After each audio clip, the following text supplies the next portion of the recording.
মানে নিজেদের মন মতো না হইলে আপনার রাস্তায় নামো জনগণ। তো এদের কথাই কি আসলে এই মুহূর্তে রাস্তায় ওরকম কেউ নামবে? আচ্ছা, দেখা যাক আজকে রাত্রে কি হয়। তবে আজকে বিএনপির পোলাপাইন যে কেলাবে নাসিরুদ্দিন পাটোয়ারি বা এখানে যারা বেসরকারিভাবে ফলাফল ঘোষণা হওয়ার পরে নিজের পরাজয়কে মানতে পারছে না নাসিরুদ্দিন পাটোয়ারি। ঢাকা ৮ এটা নিয়ে পিনাকি ভট্টাচার্য বা যারা আছেন ব্যাপক পরিমাণ একটা হাইপ অ্যান্ড ভাইব তৈরির চেষ্টা চালাচ্ছে গেল কয়েক ঘন্টা যাবত। তো প্রথম দিকে নাসিরুদ্দিন পাটোয়ারি এগিয়ে থাকলেও দিন শেষে মির্জা আব্বাস এই আসনে বেসরকারিভাবে বিজয়ী হয়ে গেছেন। তো ২৭টা বা ২৮টা কেন্দ্রের ফলাফল নাকি আপনার মানে নির্দিষ্ট সময় দেয় নাই। এই অভিযোগ নিয়ে নাসিরুদ্দিন পাটোয়ারি গেছে কার কাছে? নির্বাচন কমিশনের কাছে।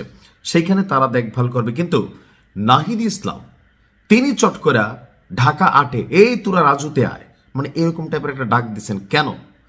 গেল কিছুক্ষণ আগে আপনার জামাত ইসলামের নেতৃত্বাধীন যে জোটের প্রার্থী নাগরিক পার্টির নাসিরুদ্দিন পাটোয়ারির একটা ফেসবুক পোস্ট শেয়ার করে দলটির আহ্বায়ক নাহিদ ইসলাম বলছে, সবাই ঢাকা ৮-এ আসুন, ছাত্র জনতার ভোটাধিকার রক্ষার্থে মপ করবা।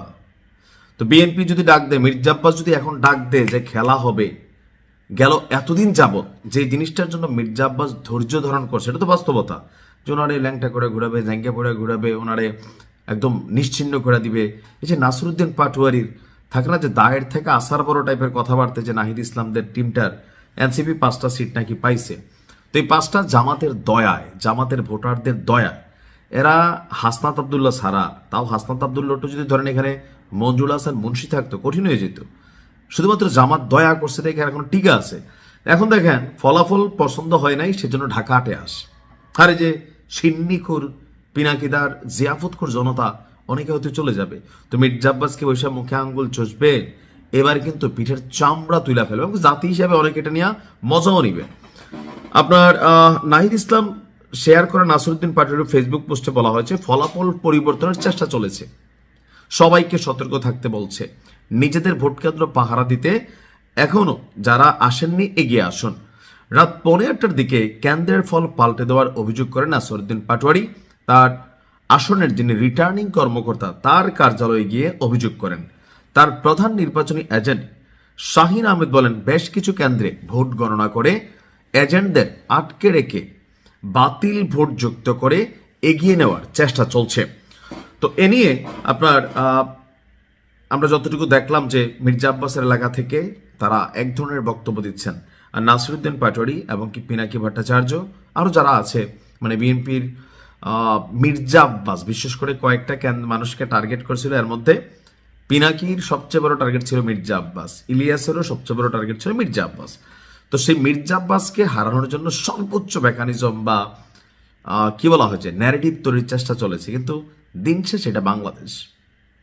এখানে মির্জা আব্বাসের একটা লেগেসি আছে, অনেক কিছু আছে নেগেটিভ, হয়তো অনেক কিছু তার অপকর্ম থাকতে পারে, কিন্তু এখন বিএনপির যে হাইপটা এবং ভাইবটা, সেখানে নাসিরুদ্দিন পাটোয়ারি যেটা করছে, সেখানে মির্জা আব্বাসরে আমি মনে করি নাসিরুদ্দিন পাটোয়ারির এই অতিরিক্ত পাকটা পাকটা কথার কারণে আসলে জনগণ মির্জা আব্বাসের প্রতি যে অভিযোগগুলো ছিল, হয়তো তার দলীয় ক্যাডার আছে, হয়তো বা সেখানে নানান অঘটন অতীতে ঘটেছে, বাট নাসিরুদ্দিন পাটোয়ারির এই অতিকথন ওনাকে ভোট কিন্তু যোগাই দিছে। আর এখন যে নাহিদ ইসলাম বলছে ঢাকা ৮-এ আয়, তো বিএনপি যদি ডাক দেয় লাগবে না, তো মির্জা আব্বাস যদি বলে যে ঢাকা 8-এ আয় খেলা হবে, কি হবে আজকে রাত্রে আপনি বুঝতে পারতেছেন। এরা মনে হয় একটা অ্যাক্সিডেন্ট ঘটাইতে চাইতেছে, একটা আমি জানি না আসলে কি করতে চাচ্ছে। ভালো থাকুন।